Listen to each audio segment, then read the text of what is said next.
हे दोस्तों, सबसे पहले तो 75th इंडिपेंडेंस डे की बधाइयाँ आप सभी को। और सॉरी कि मैं काफ़ी दिनों से आ नहीं पा रहा था लाइव, और काफ़ी सारे आंसर क्वेश्चंस थे जो मैं नहीं उनको रिप्लाई कर पाया प्रॉपर्ली। एक्चुअली कोविड हो गया था, तो 2 वीक से 3 वीक से तो मैं बहुत ज़्यादा बीमार चल रहा था। तो अभी रिकवर हो गया हूँ मैं। तो अब मिलेंगे हम लोग जल्दी-जल्दी, कोई दिक्कत नहीं है उसमें, ठीक है? और ये सैटरडे भी मैं लाइव आऊँगा, और आपके जो भी क्वेश्चन्स हैं मुझे मुझे थोड़ा किसी किसी भी वीडियो में आप जाकर चैट में डाल देंगे, तो वो टॉपिक पे हम लोग डिस्कस कर लेंगे, ठीक है? अच्छा, कुछ प्रीवियस कुछ आए थे मुझे मैसेजेस, उस पे मैं बात कर लेता हूँ। देखिए, इंटरव्यू आया आया आया था, जैसे कि इंटरव्यू बिज़नेस एनालिस्ट का जो हम कैसे क्रैक कर सकते हैं, ठीक है? और इसमें इसमें होगा क्या कि बेसिकली देखिए, 2 कंडीशन हो सकती है, या तो आप ऑलरेडी एक्सपीरियंस बिज़नेस एनालिस्ट हैं, या आप अभी सोच रहे हैं उस लाइन में जाने का, ठीक है? तो देखिए, अब अगर आप एक्सपीरियंस्ड हैं, तो भी आपको कुछ चीज़ें ऐसी ध्यान में रखनी पड़ेंगी जो इंटरव्यू में आप उसको ईज़िली हैंडल कर पाएँ, क्योंकि वो लोग क्वेश्चन्स घुमा के पूछते हैं, आप ये समझिएगा। और कहीं आपके सामने रियल बिज़नेस एनालिस्ट है, जैसे जो पोज़ीशंस होती है ना, principal business analyst, lead business analyst, और उस तरह के रोल के अगर इंटरव्यू आपके ले रहा है, तो डेफ़िनेटली उसके पास में अपनी टेक्निक्स होती हैं कि वो फाइंड करेगा कि हाँ, आप कितने काबिल हो, ठीक है ना? तो उसको बेवकूफ़ नहीं बना पाओगे बेसिकली। बेवकूफ़ बना भी लोगे, जनरली सोचते हैं लोग इंटरव्यू क्रैक कर लो, लेकिन बेसिकली क्या होता है बाद में जब आप काम करने जाते हैं, तो वहाँ पे दिक्कतें आती हैं देखिए, ठीक है ना? तो बिज़नेस एनालिस्ट में कुछ एक इंटरव्यू ऐसे होते हैं कि उसमें थ्योरेटिकल पूछने लगते हैं वो लोग। वो एक्चुअली सही बात नहीं है, बट आजकल की डेट में भी हो रहे हैं ऐसे इंटरव्यू जो जैसे आप गूगल पे सर्च करो कि एफआरडी क्या होता है, तो उसका एक डेफिनेशन आ जाएगा। वो लोग वही एक्सपेक्ट करते हैं। तो वो बेसिकली एक्सपीरियंस बिज़नेस एनालिस्ट या एक्सपीरियंस इंटरव्यूअर नहीं है, इसका मतलब बिल्कुल क्लियर है ये। लेकिन अगर आप ये समझिए कि आपको कोई अच्छा प्रैक्टिकल नॉलेज देखना चाहता है आपकी, तो उसके उसका लेवल ऑफ क्वेश्चन्स अलग होंगे। अच्छा, कैसे होते हैं वो क्वेश्चन्स? ठीक है? पहले तो इंट्रो शुरू होता है। इंट्रो ऑफ कॉन्फिडेंस से दीजिए आपकी मैं I am a business analyst, last this many years I worked in this kind of organisations, this many domains I have worked, ठीक है ना? ऐसा-ऐसा आप क्वेश्चन्स पूछ सकते हो। और इसके बाद आप वो फिर आपका क्वेश्चन शुरू करेगा, आपके करंट प्रोजेक्ट के बारे में पूछेगा। तो करंट प्रोजेक्ट जब आप एक्सप्लेन करते हैं, तो उसकी टेक्नोलॉजी के बारे में बताइए कि वो डॉटनेट पे है, जावा पे है, डेवलप हो रहा है। उसका लिटिल बिट आर्किटेक्चर का थोड़ा-सा बताइए कि वो एज़्योर टेक्नोलॉजी पे है कि AWS, Amazon web services technology पे है, ओरेकल पे है, ठीक है ना? डेटाबेस कौन-सा यूज़ हो रहा है, ये थोड़ा बताएँगे तो उसको लगेगा कि हाँ, आप इन्वॉल्वमेंट आपका इस प्रोजेक्ट में अच्छा है। नहीं तो लोग क्या होते हैं ना, बिज़नेस एनालिस्ट है, वो बाहर-बाहर से देख लेता है, वो आजकल नहीं चाहिए। आजकल लोगों को टेक्नो फंक्शनल काइंड ऑफ चाहिए होता है। अच्छा, मोहम्मद आदिल भाई, थैंक यू भाई for posting and coming here. Such a long time, Aman भैया, may be Allah bless you. Thank you भाई। हाँ, 2 वीक से 3 वीक हो गया मुझे, काफ़ी तबीयत खराब थी मेरी, और कोविड था, तो अभी ऑलमोस्ट रिकवर हो चुका हूँ मैं, और अब हम लोग मिलेंगे जल्दी-जल्दी, ठीक है? और ये सैटरडे को भी मैं आऊँगा, हम लोग और डिटेल्स में कुछ है आपके पास टॉपिक तो मुझे मैसेज कर दीजिएगा, हम लोग उस टॉपिक पे बात कर लेंगे। थैंक यू भाई। अच्छा, दूसरा क्वेश्चंस वो क्या पूछते हैं, फिर पहले तो प्रोजेक्ट के बारे में पूछते हैं, फिर project within your project they will start asking you what your daily responsibility, how you spend your day in your project. ये बहुत इंपॉर्टेंट क्वेश्चन है, क्योंकि वो लोग इमेजिन करते हैं कि जब वो आपको हायर करेंगे आप अपने ऑर्गेनाइजेशन में, किसी प्रोजेक्ट पे असाइन करेंगे, तो आप उनको कैसे हैंडल करोगे उस प्रोजेक्ट को। तो यहाँ पर बहुत ही केयरफुली आपको आपको बताना पड़ेगा कि आप कैसे डे स्पेंड करते हो। तो आप अगर आप एजाइल स्क्रम में हैं, तो आपका शुरू हो जाता है, हाँ भाई, डेली हम लोग टीम से मैं मीट करता हूँ डेली स्टैंड अप में। इसके बाद मैं उनकी कुछ क्वेरीज होती हैं, उनको रिजॉल्व करता हूँ, ठीक है ना? अगर मैं रिजॉल्व कर सकता हूँ, अगर मुझे सोचिए मुझे क्लाइंट से कुछ कंफर्मेशन चाहिए कि मैं before committing to anything to team, तो मैं क्लाइंट के साथ में मिलके मीटिंग सेटअप करता हूँ, क्लाइंट के साथ में वो चीजें क्लैरिफाई करता हूँ, क्लैरिफाई करके टीम को कन्वे करता हूँ कि हाँ भाई, ये ऐसा नहीं ऐसा है, ठीक?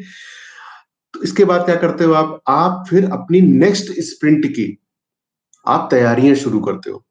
तो ये हमेशा बिजनेस एनालिस्ट का कंटिन्यूअस काम रहता है कि आप अपने जो टीम है करंट स्प्रिंट में जो काम कर रहे हैं उसको सपोर्ट करना, और नेक्स्ट स्प्रिंट के लिए अपनी जो वर्क है जो आप देने वाले हो अपनी टीम को, उसका रेडीनेस। एक बहुत अच्छा क्वेश्चन पूछते हैं वो लोग, हाउ डू यू मेजर कि आपका वर्क रेडी है, ready to pick up for the team to work, start working on. उसे बोलते हैं हम लोग डेफिनेशन ऑफ रेडी, और एक होता है डेफिनेशन ऑफ डन। ये बहुत इंपॉर्टेंट क्वेश्चन है, आप समझिएगा। डेफिनेट मैं यहाँ पे टाइप भी कर देता हूँ, डेफिनेशन ऑफ रेडी और डेफिनेशन ऑफ डन। ये थोड़ा सा आप देखिएगा, बहुत इंपॉर्टेंट क्वेश्चन है, एजाइल स्क्रम में पूछता है। तो डेफिनेशन ऑफ रेडी जो होता है, आप कब कह सकते हो कि ये मेरी रिक्वायरमेंट रेडी है पिकअप के लिए, इंजीनियरिंग टीम के लिए और इंप्लीमेंट करने के लिए। तो वो हो जाती है आपकी, जैसे आप उसमें detail benefit hypothesis. Benefit hypothesis क्या होती है, जब आप कोई फीचर लिखते हैं जीरा पे या कोई और टूल पे, तो वहां पर आप बेनिफिट हाइपोथेसिस लिखते हैं, मतलब इस फीचर को अगर मैं करता हूं इस रिक्वायरमेंट को, तो उससे मेरे मेरे ऑर्गेनाइजेशन को क्या बेनिफिट होने वाला हो, या मेरे इस प्रोडक्ट के यूजर्स को क्या बेनिफिट होने वाला है। वो वहां पर 2 लाइन में हम लिखते हैं, उसको ज्यादा बड़ा नहीं लिखते उसको। बेनिफिट हाइपोथेसिस शॉर्ट में क्रिस्प में लिखते हैं। इसके बाद फीचर आउटकम लिखते हैं। फीचर आउटकम लिख देते हैं कि इस फीचर को इंप्लीमेंट करें तो क्या एज ए आउटपुट क्या आएगा, बेनिफिट्स क्या क्या होंगे, एंड यूजर बेनिफिट्स क्या क्या होंगे। जैसे मैं एक लॉगिन का पेज बना रहा हूँ एग्जांपल के तौर पे, तो भाई यूजर आएगा, उसको लॉगिन करने के लिए मिल जाएगा, वो यूजर ऑथेंटिकेट हो जाएगा, ये मेरा आउटकम है।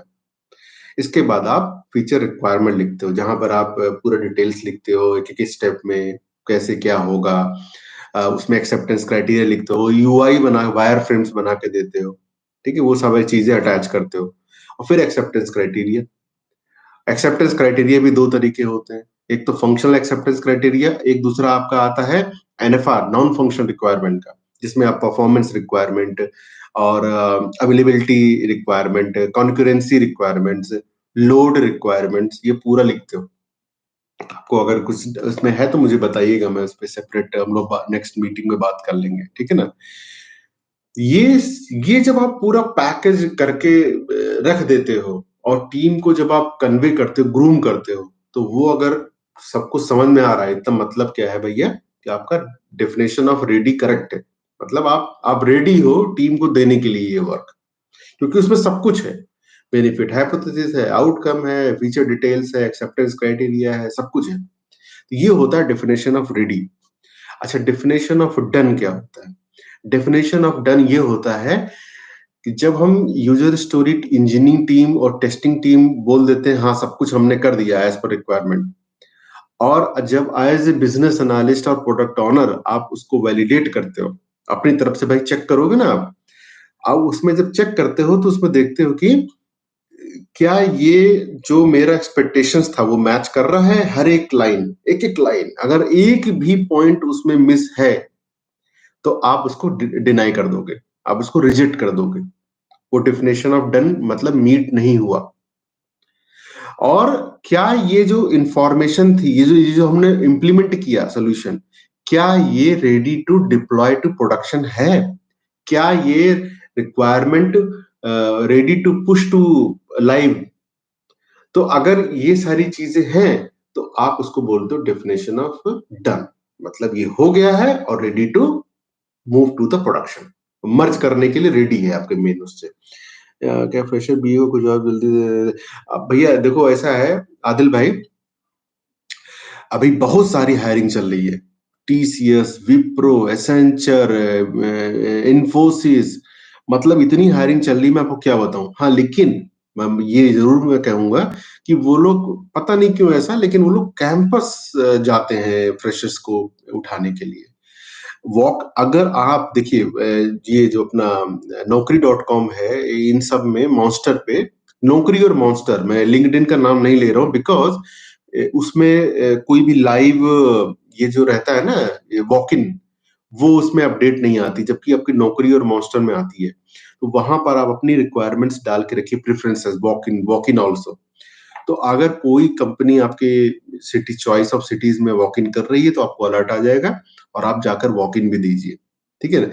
जनरली वॉक इन पहले के जमाने में, जब मैं पास आउट हुआ था 2007 के आसपास, तो उस समय तो फेक वॉक इन्स होते थे, मतलब अपना रेटिंग बढ़ाने के लिए कि हम लोग पोजीशंस निकाल रहे हैं, बट एक्चुअली वो करते कुछ नहीं थे। लेकिन अब मेरे ख्याल से अब ऐसा नहीं है मार्केट में, और अगर वॉक इन में आपको चांस मिल रहा है तो पक्का दीजिए आप वॉक इन में जाकर। उसमें कभी-कभी इसमें बहुत ही जल्दी हो जाता है एक्चुअली, क्योंकि वो लोग वॉक इन कब, कोई कंपनी वॉक इन कब करती है, जब उनको कोई प्रोजेक्ट आता है और उनको सडन रिसोर्सेज की जरूरत पड़ती है। तो वो अगर वो रेगुलर हायरिंग प्रोसीजर्स में चले जाएंगे तो कैसे भी उनका बहुत टाइम वेस्ट हो जाएगा। उनका प्रोजेक्ट, हर एक चीज टाइम है इसमें प्रोजेक्ट में, तो वो जब स्टार्ट नहीं कर पाएंगे जल्दी तो उनका कंप्लीट भी नहीं होगा, इसलिए वो लोग वॉक इन करके 1-2 दिन में क्लोज कर देते हैं पूरी रिक्वायरमेंट। तो फ्रेशर्स के लिए बिल्कुल है, आप वॉक इन्स में जाइए। और अगर बड़ी कंपनी में एज ए फ्रेशर चांस नहीं मिल पा रहा है, तो मैं आपको ये कहूंगा कि आप छोटी कंपनी में as a fresher business analyst जाने में बिल्कुल मत हिचकिचाइए। यही लाइफ के स्ट्रगल्स हैं। आप 2 साल, 1 साल, 2 साल छोटी कंपनी में एज ए बिजनेस एनालिस्ट काम कर लेंगे। पहला 2 फायदे होंगे। पहला तो आप सीख लोगे business analyst skills, actual implementation कैसी होती हैं, क्लाइंट से कैसे इंटरेक्ट करते हैं। क्लाइंट से देखिए, मैं कितना भी बता दूं आपको, हम क्वेश्चनर लेके जाते हैं, क्लाइंट से मिलते हैं, क्लाइंट से समझते हैं, और फिर उसको हम लोग नोट डाउन करते हैं, एनालिसिस करते हैं, लेकिन ये जब आप करोगे नहीं जब तक ना, आप एक्चुअल में नहीं, क्योंकि हर एक क्लाइंट डिफरेंट होता है। अगर आप गवर्नमेंट ऑर्गेनाइजेशन के क्लाइंट के पास में जा रहे हो, वहां आपको डिफरेंट एक्सपीरियंस मिलेगा। अगर आप किसी पब्लिक सेक्टर के, कॉर्पोरेट के क्लाइंट के पास में जा रहे हो, वहां पे प्रोफेशनलिज्म दिखेगा आपको कि वो लोग टाइम से आ जाएंगे, आपको टाइमली रिक्वायरमेंट दे देंगे, लेकिन गवर्नमेंट वाले नहीं देते। ये मेरा पर्सनल एक्सपीरियंस है। तो डिफरेंट डिफरेंट वो आपको एक्सपीरियंस तभी मिलेगा जब आप काम करेंगे। तो मैं आपको ये सजेस्ट करूंगा, अगर बड़ी कंपनी में नहीं मिल रहा है इनिशियली आपको ब्रेक थ्रू, तो छोटी कंपनी में आप चले जाइए, 1-2 साल करिए, सीखिए और लॉयल रहिए। ऑफ कोर्स आप उस ड्यूरेशन में तभी आप सीख पाओगे। बेस्ट दीजिए अपना, और इसके बाद आप, जब आप एक्सपीरियंस हो जाएगा तो आप अपना अप्लाई कीजिए। अगर आपको कोई एक्सपीरियंस पुराना है किसी दूसरी फील्ड में, सोचिए आप बिजनेस एनालिस्ट में जा रहे हो लेकिन आपका पुराना एक्सपीरियंस सेल्स में है या किसी और उसमें है, तो आप देखिए, पर्सनली मैं ऐसा कहूंगा नहीं, लेकिन जनरली लोग करते हैं, तो इसलिए मैं भी सजेस्ट कर देता हूँ, आप कहीं ना कहीं उसको कन्वर्ट कर लीजिए अपने पुराने एक्सपीरियंस को बिजनेस एनालिस्ट में। एज ए बताइए कि मैं उस कंपनी में भी एज ए बिजनेस एनालिस्ट ही था। तो इससे क्या, आपका नंबर ऑफ एक्सपीरियंस अब ज्यादा हो जाएगा, तो आपको पैकेज अच्छा मिल जाएगा। ठीक है ना। हाँ, आदिल भाई, वैसे ऐसा है, देखिए कंपनीज को एक्सपीरियंस ही चाहिए होता है, नो डाउट। लेकिन हर एक कंपनी में मैंने आपको शायद किसी एक वीडियो में बताया भी था कि वो 4 सीनियर रखेंगे तो 2 जूनियर भी रखेंगे। ये कंपनी की स्ट्रेटजी होती है। सब कोई सीनियर, उनका प्रोजेक्ट सेटअप ही ऐसा होता है। जो क्लाइंट अप्रूवल देता है ना उनको, वो इसी हिसाब से देता है। Leaders, seniors, juniors. जूनियर्स मतलब फ्रेशर या 1 ईयर एक्सपीरियंस, ऐसा ये हर एक कंपनी में होता है। तो ये मत सोचिए कि आपको चांस नहीं मिल रहा है तो नहीं मिलेगा, आगे पक्का मिलेगा। और मैं कह रहा हूं, अगर बड़ी कंपनी में नहीं मिल रहा है इनिशियली, जैसे वैल्यू लैब्स है, वैल्यू लैब्स में मैं काम किया था पहले, तो उसमें देखिए मेरे ही प्रोजेक्ट में कम से कम 8 से 10 जूनियर थे जो फ्रेशर कॉलेज से आए थे, मतलब समझिए एकदम।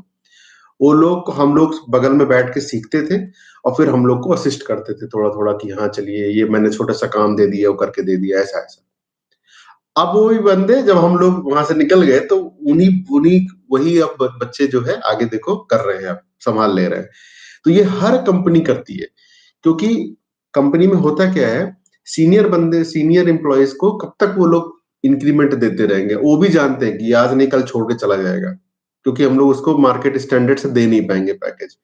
तो क्या होता है, ये जो जूनियर होता है ना, ये कम पैकेज पे आता है भाई क्योंकि फ्रेशर है, तो उसको थोड़ा दे देंगे तो वो खुश हो जाएगा और करता रहेगा। ये चीज होती है स्ट्रेटेजी। तो पक्का मिलेगा आपको। ये थोड़ा सा देखिए, पेशेंस रखिए, छोटी कंपनी में करिए ताकि आपको एक्सपीरियंस भी मिल जाए।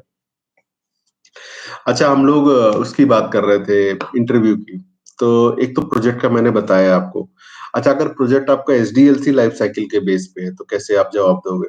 तो उसमें आप पूरा बताइए कि भाई आप रिक्वायरमेंट लेते थे क्लाइंट मिल मिल के, आपने एफआरएस बनाया, एसआरएस बनाया, एसआरएस का अप्रूवल लिया, देन आपने टीम को ग्रूम किया और वाटरफॉल मॉडल के हिसाब से वो डेवलपमेंट कर रहे हैं। और हम लोग बीच बीच में अगर वो डिप्लॉय करते रहते हैं, रिक्वायरमेंट को टेस्टिंग करते हैं और क्लाइंट को डेमो देते रहते हैं। सिंपल है, ठीक है ना? तो जो जो आपका सिस्टम है, आप उस हिसाब से जवाब दीजिए क्लाइंट को, जो भी इंटरव्यू ले रहा है आपका, ठीक है ना? तो करंट प्रोजेक्ट का तो पक्का क्वेश्चन आएगा ही आएगा, 100% आएगा। मतलब वो सेकंड को टेल मी अबाउट योरसेल्फ के बाद में आपका करंट प्रोजेक्ट का ही पूछेगा वो, ठीक है ना? अगर आप फ्रेशर हो तो क्या जवाब दोगे? तो अगर आप फ्रेशर हो तो आप क्या बताओगे अपने एकेडमिक का, जो आपने फाइनल ईयर में या थर्ड ईयर के एंड में आपने किया होगा जो प्रोजेक्ट, राइट? उसका डिटेल दीजिए आप। वो लोग वही एक्सपेक्ट करेंगे, वो एक्सपेक्ट नहीं करेंगे कि आप किसी कंपनी में काम किए हो, क्योंकि आप डायरेक्ट कॉलेज से आ रहे हो, ठीक है ना? तो इस तरह का थोड़ा-सा आप और जवाब दे सकते हो। अच्छा, आपको सोचिए आपको real time business analyst project का एक्सपीरियंस नहीं है तो क्या करोगे? तो आप देखिए, ऐसा है, मैंने केस स्टडी बताया था आपको ना, केस स्टडी आप गूगल से पकड़िए। और अब मैं सैटरडे को जब मिलूँगा ना तो मैं आपको पूरा एक एक जब आप एज़ ए बिज़नेस एनालिस्ट किसी कंपनी में घुसते हो, तो वहाँ से कैसे उसको शुरू करते हो मैं पूरा बताऊँगा उसमें। ए टू जेड उसमें बताऊंगा मैं आपको, ठीक है ना? तो उस कंडीशन में आपको क्या कर सकते हो कि आप किसी भी केस स्टडी को पकड़िए, आपको खुद की प्रैक्टिस के लिए बता रहा हूँ, और उस छोटे से पैराग्राफ जो केस स्टडी होती है, उस पर एफआरएस बनाइए, एसआरएस बनाइए। ये आपको पक्का करेगा कि आपको वाटरफॉल मॉडल में फिट होते हो। अब आते हो आप एजाइल स्क्रम में, उसी केस स्टडी को यूजर स्टोरीज बनाइए, यूज केस डायग्राम बनाइए, वायर फ्रेम बनाइए अगर बना सकते हो तुम। ये सब बनाइए आप, आपको खुद ही कॉन्फिडेंस आ जाएगा भाई। ठीक है, आपको मेहनत करनी पड़ेगी। देखिए, इसका कोई एजुकेशन का कोई शॉर्टकट नहीं है, पहले तो बता दूं मैं आपको। आपको लगता है कि नहीं नहीं 5 मिनट पढ़ लिया, 5 मिनट वीडियो देख लिया हो जाएगा, ऐसा नहीं होता है। मैं देख रहा हूँ ना, मेरे जो वीडियोस मैंने पिछले बनाए हुए हैं, वो मेरे ख्याल से लोगों को इंटरेस्ट नहीं है। वो मैंने इतना डिटेल्ड बनाया है भाई साहब कि अगर आप कोई देख ले उसको एंड टू एंड, तो उसको कहीं जाने की जरूरत नहीं। मैं बता रहा हूँ आपको, टूल्स के बारे में भी बताया है मैंने। लेकिन लोग सोचते हैं कि 5 मिनट का वीडियो क्रैश कोर्स कहीं से मिल जाए और सीख लो तो बढ़िया है।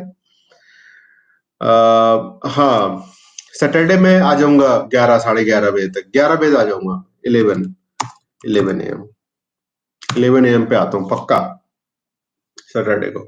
और हम लोग एंड टू एंड बात करेंगे। जब एज ए बिजनेस एनालिस्ट आप, मेरे को एक भाई है अपना, वो भी उसने क्वेश्चन पूछा था मुझसे एक्चुअली। तो हम लोग उसका भी प्रॉब्लम सॉल्व हो जाएगा इस तरह से, ठीक है ना? तो एंड टू एंड आप किसी कंपनी में जाते हैं, कैसे आप शुरू करते हो, ठीक है ना? वो पूरा हम लोग बात करेंगे, ठीक है? दूसरे क्वेश्चंस क्या पूछता है इंटरव्यूअर, हम लोग फिर से आते हैं अपने वापस ट्रैक पे। दूसरे क्वेश्चंस क्या पूछते हैं वो, कि अब वो डेफिनेशंस पे आ जाते हैं। मैंने आपको बताया definition of ready, definition of done. अच्छा, एफआरएस एसआरएस में डिफरेंस क्या है वो सब पूछने लगते हैं वो लोग। यूज केस डायग्राम में वो आपको घुस जाते हैं। अच्छा, यूज केस क्या होता है? अब आप बताइए यूज केस क्या होता है? तो यूज केस आपका जो एक इक्लिप्स सर्किल होता है ना, दैट्स योर यूज केस। और यूज केस क्या होता है? कॉम्बिनेशन ऑफ जो आपका यूज केसेस होते हैं, वो बन जाता है यूजर स्टोरी, ठीक है ना? एक user story combination of use cases को लेकर बन जाता है। जैसे, as a user I want to take login into this system so that I can do this things, correct? तो आप देखिए, as a user I want to take login, तो लॉगिन वाला एक बन गया यूज केस।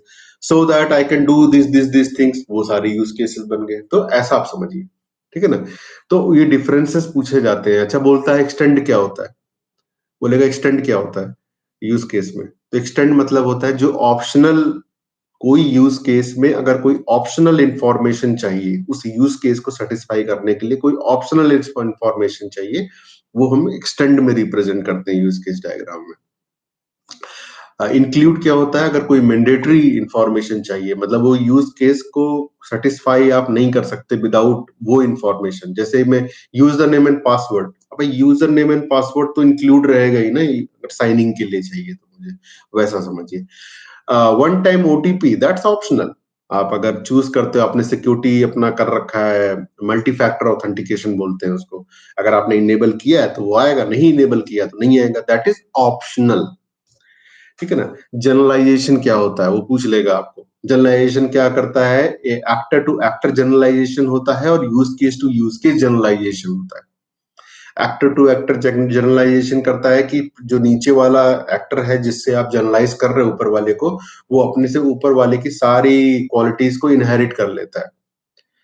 ठीक है ना? तो मैंने यूज केस डायग्राम पे एक सेपरेट वीडियो बनाया, आप देखिए जाकर, उसको आएगा समझ में। ठीक है? तो इस तरह के डीप, अच्छा और वो पूछ सकता है आपको सीक्वेंस डायग्राम।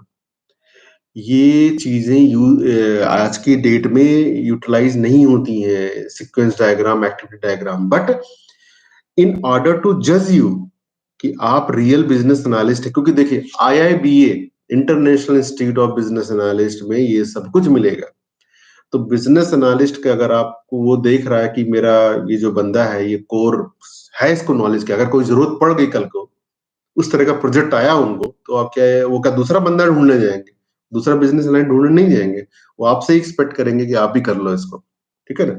डेटा एनालिसिस, हालांकि डेटा एनालिसिस का पूरा सेपरेट एक कोर्स होता है, उसका डिफरेंट होता है, लेकिन मिनिमम मिनिमम डेटा एनालिसिस आपको आना चाहिए।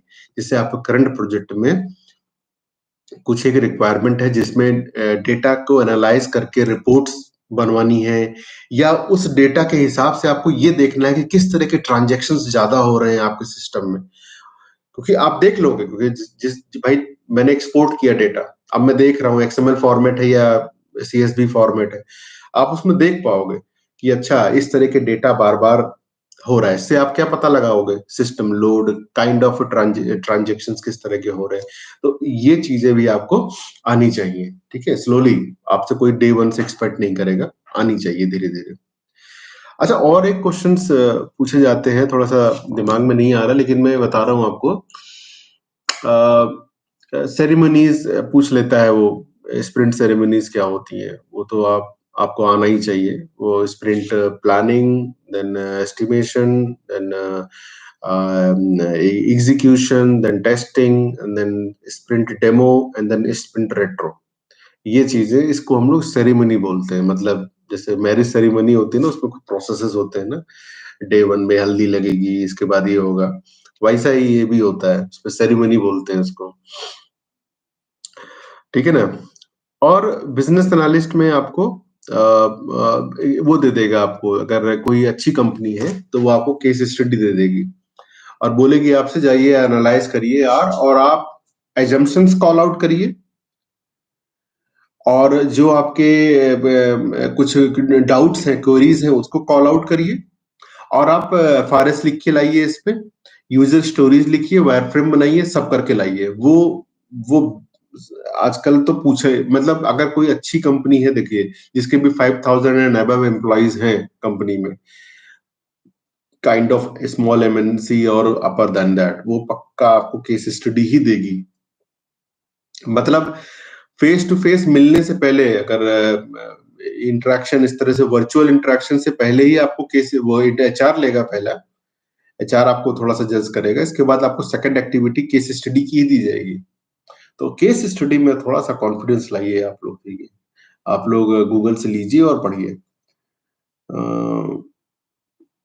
भैया देखो, पावर बीआई, टेबलू, दोनों ही काइंड ऑफ टूल्स हैं जो आपके डेटा को एनालाइज करके आपको रिपोर्ट जनरेट करते हैं। वो जो ग्राफिकल प्रेजेंटेशन होता है ना, वो पावर टेबलू का भी बहुत डिमांड है आज की डेट में, पावर बीआई का भी है। पर्सनली पूछिए तो मैंने दोनों पे काम नहीं किया है, मेरे को चांस ही नहीं मिला। एक येलो फिन करके टूल्स था, वो भी बीआई टूल ही है एक्चुअली, और वो उस पे काम किया था मैं। वो भी रिपोर्ट जनरेशन का ही काम करता है बेसिकली, डेटा को एनालाइज करके। तो वो इन जितने भी टूल्स आप देख रहे हो इसमें सबका सबका काम यही होता है कि वो इनपुट आपको सिलेक्शंस के लिए बोलता है, और बेस्ड ऑन इनपुट आपको आउटपुट क्या चाहिए वो डिजाइन डिजाइन करने की कैपेबिलिटी देता है। ठीक है ना? कहने का मतलब सोर्स सोर्स आपको आइडेंटिफाई करवाता है और आपका आउटपुट आइडेंटिफाई टारगेट आइडेंटिफाई करवाता है। तो जो जो आप सोर्स इनपुट देते जाओगे तो इसको ये एनालाइज करके आपको रिपोर्ट जनरेट करके दे देगा। कस्टम रिपोर्ट्स बनाने का भी ये हेल्पफुल टूल्स है, येलोफिन वगैरह और पावर बीआई। ठीक है ना? तो ये उन कंपनीज में ज्यादा यूज होता है जो एनालिटिकल काइंड ऑफ ऑर्गेनाइजेशन होती है, फ्लिपकार्ट, अमेजॉन, उबर, इन सब कंपनीज में वो लोग डेटा ही एनालाइज करते हैं दिन भर बैठ के। आज कितनी बुकिंग हुई, आज कितनी कैंसिल हो गई, कितने का रिफंड देना पड़ गया हमको, कितने की कंप्लेन्ट्स आई, ये सारा कुछ उस तरह की ऑर्गेनाइजेशन में ज्यादा यूज होता है। अदर देन दैट रेगुलर जो ऑर्गेनाइजेशन है, सॉफ्टवेयर डेवलपमेंट ऑर्गेनाइजेशन है, उनमें नहीं होता है ज्यादा। ठीक है ना? इसलिए मैं बोल रहा हूँ मैंने इन दोनों पे टूल्स पे काम नहीं किया, येलोफिन पे काम किया है। और वो इसलिए करना पड़ा था क्योंकि येलोफिन में फाइनेंशियल रिपोर्ट्स जनरेशन का अच्छा रहता है, कस्टमाइज रिपोर्ट्स बनाने का, और फाइनेंशियल रिपोर्ट्स हमको बनानी पड़ती थी वहां पे कस्टमाइज करके। तो मैं अगर आप मुझसे पूछेंगे कि ये टेबलू पावर बीआई में आपको जरूर ही सीखना पड़ेगा, तो ऐसा नहीं है। आप बिजनेस एनालिस्ट बिना बिना इन दोनों टूल्स के भी आप कर सकते हो। बिजनेस एनालिस्ट के लिए दो ही तीन चीजें हैं भैया: communication skills, client handling, ownership. ठीक है ना? और आप रिक्वायरमेंट को उसके डेस्टिनेशन यानी डिलीवरी तक पहुंचाने का दम रखते हो, तो आप बिजनेस एनालिस्ट हो। आपको ये सब टूल की जरूरत नहीं पड़ेगी, आपको सिर्फ वायरफ्रेम्स की जरूरत पड़ जाएगी, टूल्स की, और यूएमएल डायग्राम्स की। क्रॉस फंक्शनल डायग्राम हमको बनाना पड़ जाता है, यूज केस डायग्राम। ठीक है ना? पावर बीआई ये सब टूल्स की जरूरत नहीं पड़ती है। ये कुछ कंपनीज मांगती हैं जिनके पास में उस तरह के प्रोजेक्ट्स होते हैं। ठीक है ना? जैसे जैसे टीसीएस ने मान लिया, ले लिया प्रोजेक्ट कोई कोई फाइनेंशियल ऑर्गेनाइजेशंस का या इस तरह के कंपनीज का जो सप्लाई एंड डिस्ट्रीब्यूशन करती हो, तो उसको अगर इस तरह का कुछ चाहिए डेटा, तो वो इस पे वो दे देते हैं कॉन्ट्रैक्ट। ठीक है ना? तो ऐसा तो ऐसा है भाई। ठीक है? और ये टूल्स के बारे में क्वेश्चंस और आ ही आते हैं। जीरा टूल्स के काम किया है कि नहीं आपने किया, वहां पर आप कैसे बनाते हो फीचर, वो यूजर स्टोरी कैसे बनाते हो, वो सब पूछ लेते हैं वो लोग, रैली का पूछ लेते हैं। ठीक है? इस तरह के क्वेश्चंस पूछते हैं।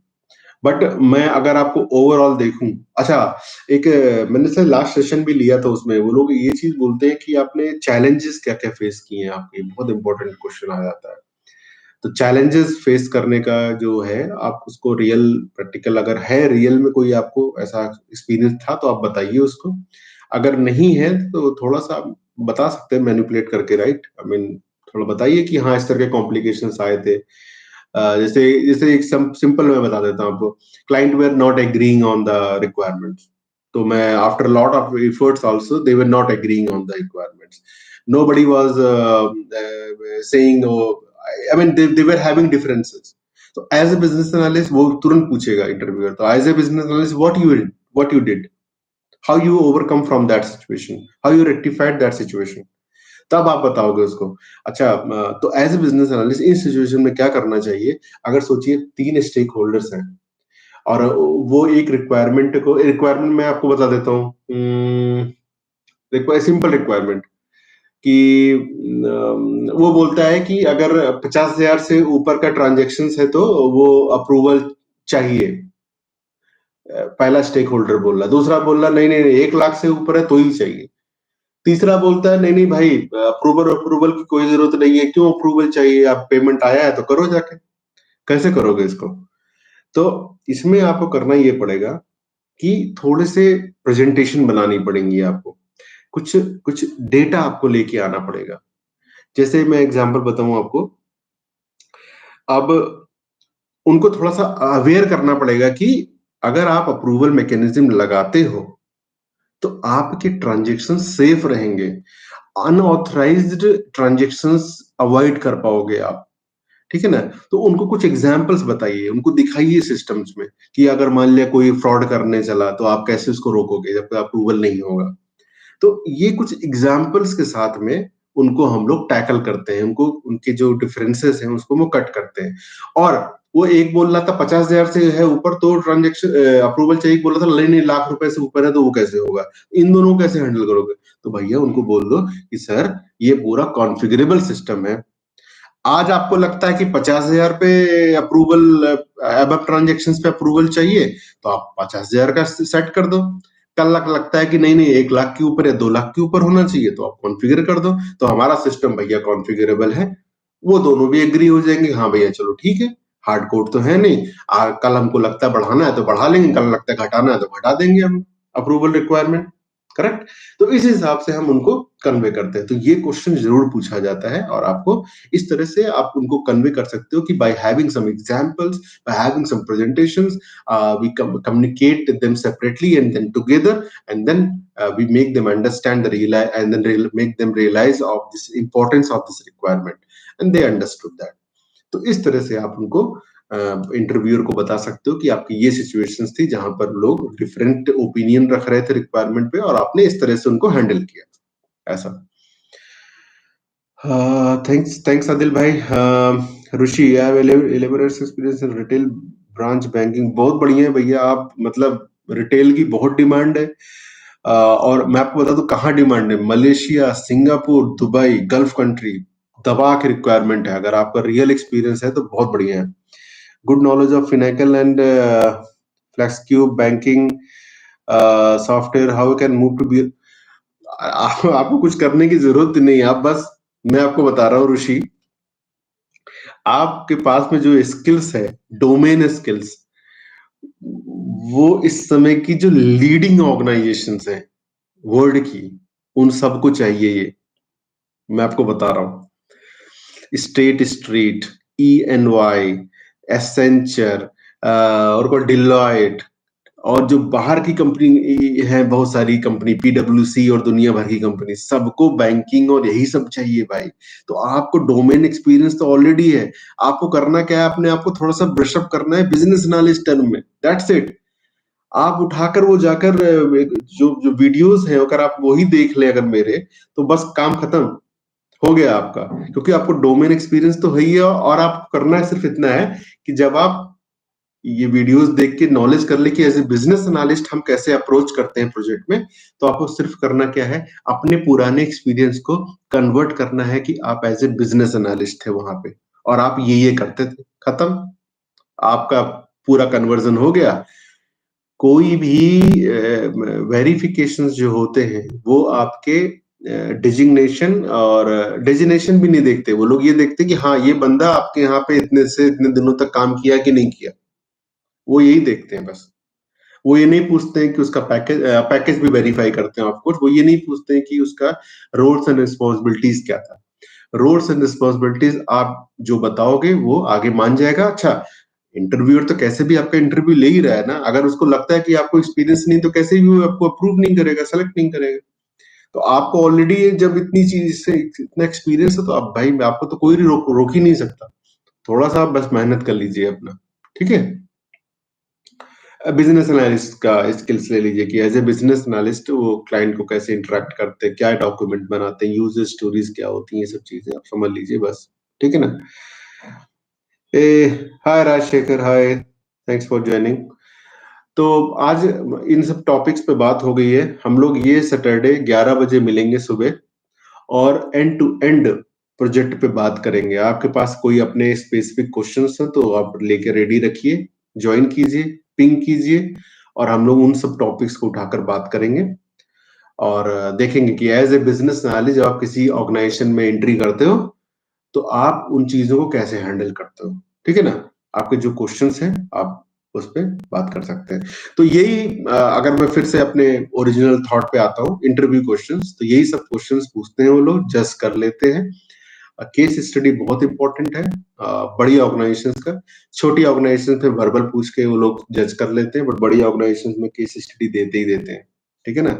तो आप पक्का तैयारी करते रहिए, अपने रियल प्रैक्टिस करते रहिए। As a BA nowadays, BRD is necessary because you are in agile model. Correct. BRD is not necessary. I'm 100% agree with you, Rajshekhar. ये ये जो गवर्नमेंट सेक्टर के प्रोजेक्ट्स होते हैं, जैसे अरे कौन सी कंपनी है, वर्तुसा और ये हिटाची, वंतारा, ये सब कुछ कंपनीज हैं जो स्टेट लेवल या इंडिया में कहीं भी ले लेते हैं वो लोग प्रोजेक्ट, मतलब गवर्नमेंट सेक्टर के प्रोजेक्ट लेते हैं। जैसे म्युनिसिपल कॉर्पोरेशन है और फ्लुएंट गेट कंपनी है, वो लेती है म्युनिसिपल स्मार्ट सिटी की प्रोजेक्ट। तो पक्का वहां अगर वैसी कंपनी में जा रहे हो तो पक्का आपको बीआरडी बनाना पड़ेगा, बीआरडी बनाना पड़ेगा, एफआरएस, बीआरडी, एसआरएस सब बनाना पड़ेगा, एचएलडी सब बनता है उसमें, क्योंकि वो ट्रेडिशनल अप्रोच में जाते हैं, वो लोग एजाइल स्क्रम में नहीं जाते हैं। उनके पास इतना, क्लाइंट के पास में टाइम नहीं होता कि वो हर 2 वीक में आपको एज वो डेमो लेने के लिए बैठे हैं या और चीजें। वो लोग एक टाइम दे देते हैं, हाँ भाई आप 2 महीने में रिक्वायरमेंट ले लो, इसके बाद करके हमको दे दो सॉफ्टवेयर। तो ऐसा होता है। एजाइल स्क्रम में नहीं होगा ये सब चीजें, बीआरडी वाडी नहीं बनानी पड़ती, पक्का है। तो यूजर स्टोरी बनानी पड़ती है, हमको फीचर लिखना पड़ता है।